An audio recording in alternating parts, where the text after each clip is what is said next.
journal, Christophe Lamar. Bonjour Christophe. Bonjour Dimitri, bonjour à tous. Cette fois, il a dû baisser d'un ton. L'audition du ministre de l'Intérieur devant le Sénat a été l'occasion d'un début de mea culpa sur les incidents du Stade de France. S'il attribue toujours la faute originelle aux supporters britanniques, Gérald Darmanin reconnaît que les policiers ont eu un peu trop facilement recours au gaz lacrymogène. Il y a eu des gestes inappropriés et disproportionnés d'un certain nombre de la part de policiers ou de gendarmes mobiles qui ont été documentés. Je veux dire qu'il y a 2 saisines IGPN, en tout cas 2 signalements. Je veux dire que lorsque les Madrilènes et les Anglais pourront déposer plainte, ils pourront aussi faire des saisies IGPN, on leur expliquera bien évidemment. Et j'ai vu personnellement 2 faits où manifestement l'ordre public et l'utilisation du gaz lacrymogène étaient contraires aux règles d'emploi. Et j'ai demandé des sanctions au préfet de police pour ces 2 responsables des forces de l'ordre. Voilà, Gérald Darmanin devant la commission des lois du Sénat. Hier, pas un mot de la délinquance, entourant notamment la sortie du match. Vous l'aurez remarqué, l'Élysée et Matignon attendaient beaucoup de cette audition. Ouais, c'est sans doute la raison de ce changement d'attitude du ministre hier, même s'il ne varie pas sur le fond, effectivement. Bonjour Alexandre Chauveau. Bonjour.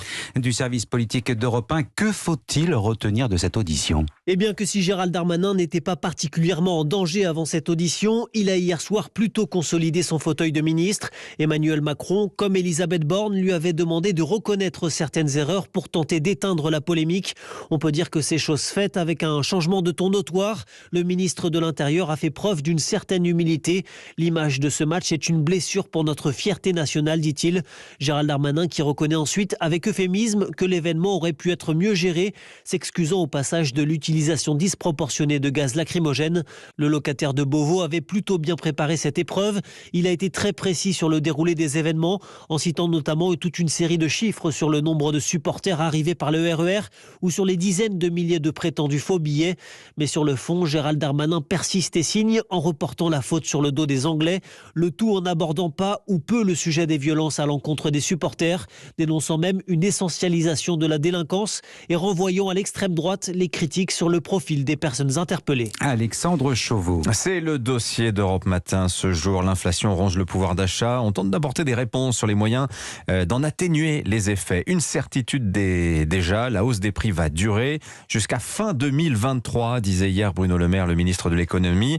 On a même une idée assez précise de ce que cette inflation va nous coûter.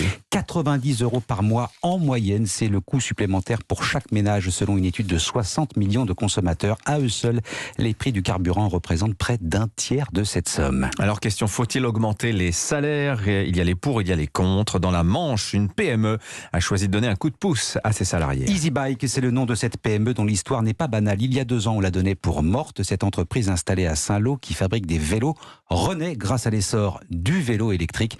Le patron a décidé d'augmenter les salaires de sa centaine d'employés. Reportage Aurélien Fleureau. Pour moi, c'est un coup de pouce. C'est peut-être aussi parce que c'est une PME. Et aujourd'hui, voilà, on accueille ça comme une très très très bonne nouvelle. Ayed Ben Saber est la responsable de la satisfaction client. Elle travaille chez EasyBike depuis 9 ans. Elle a vécu le redressement judiciaire du groupe et désormais son renouveau qui permet au PDG Grégory Trébaol de faire ce choix qui sera effectif dès le 1er juillet. Cette inflation, elle touche tout le monde.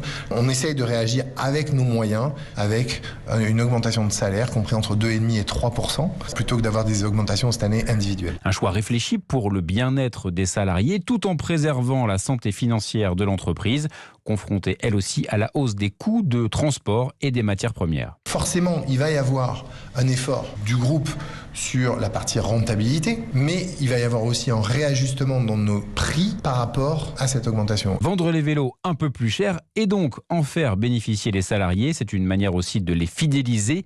Un enjeu crucial pour ce patron qui veut garder leur savoir-faire. Un reportage Aurélien Fleureau. Aux États-Unis, un procès que l'Amérique a suivi comme une série télé, celui opposant Johnny Depp à son ex-compagne Amber Heard. Le verdict est tombé, ils sont reconnus coupables tous les 2 de diffamation. L'actrice devra indemniser son ex-époux à hauteur de 10 millions de dollars. Ce dernier devra lui verser 2 millions de dollars. On retrouve notre correspondant aux États-Unis, Alexis Guilleux. Alexis, la perdante, c'est bien Amber Heard, À la question, la portée diffamatoire a-t-elle été conçue et voulue par Madame Heard ? La réponse est oui. Oui, selon le jury, Amber Heard a monté de toutes pièces avec malveillance des accusations d'abus. Dans une tribune du Washington Post en 2018, elle affirmait être une victime de violences conjugales. Présente hier dans la salle d'audience, l'actrice s'est dite dévastée par le verdict et le qualifie de revers pour les femmes qui prennent la parole. Elle devra donc payer un peu plus de 10 millions de dollars à Johnny Depp. Son ex-époux en demandait 50, estimant que ces accusations avaient ruiné sa carrière. Il explique désormais que le jury lui a rendu la vie, satisfaction exprimée à la sortie du tribunal par son avocate Camille Vasquez. Le verdict d'aujourd'hui confirme ce que nous avons dit depuis le début. Les allégations contre Johnny Depp sont diffamatoires et étayées par aucune preuve. Nous remercions les jurés pour leur délibération minutieuse dans ce dossier. Alors la victoire n'est pas totale pour Johnny Depp. Il devra verser 2 millions de dollars à son ex-femme en cause une phrase de son avocat qui avait qualifié les accusations d'Amber Heard de coup monté. En tout cas, c'est la fin d'un procès ultra médiatisé et commenté en direct de manière inédite sur TikTok, un réseau social où des millions de personnes ont massivement dénigré Amber Heard et défendu Johnny Depp. Voilà. Alexis Guilleux, correspondant d'Europe 1 aux États-Unis. Voilà, et puis le Royaume-Uni, évidemment, en fête ce jeudi.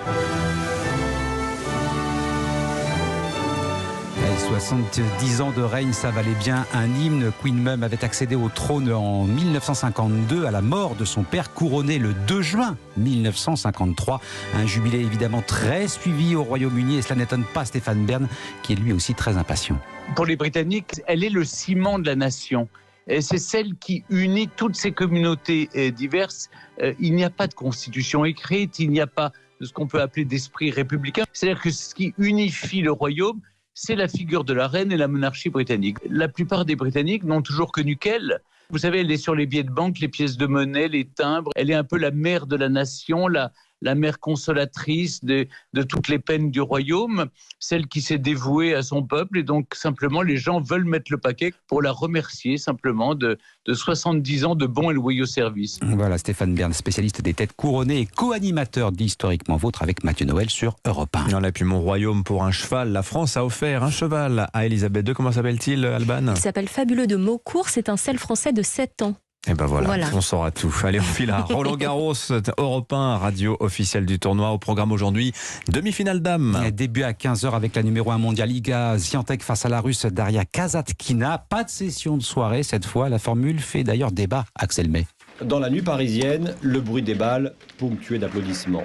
Le sentiment pour le public de vivre un moment unique, comme hors du temps lors de ces sessions nocturnes qui ont fait leur apparition l'an dernier grâce à l'éclairage des cours et à l'installation d'un toit sur le central quand il pleut. Mais lorsqu'un match comme le quart de finale Djokovic-Nadal s'achève à 1h15 du matin avec des spectateurs emmitouflés dans leur couverture, une question se pose. Quel est l'intérêt de faire jouer si tardivement des athlètes ? La nouvelle directrice du tournoi, Amélie Mauresmo.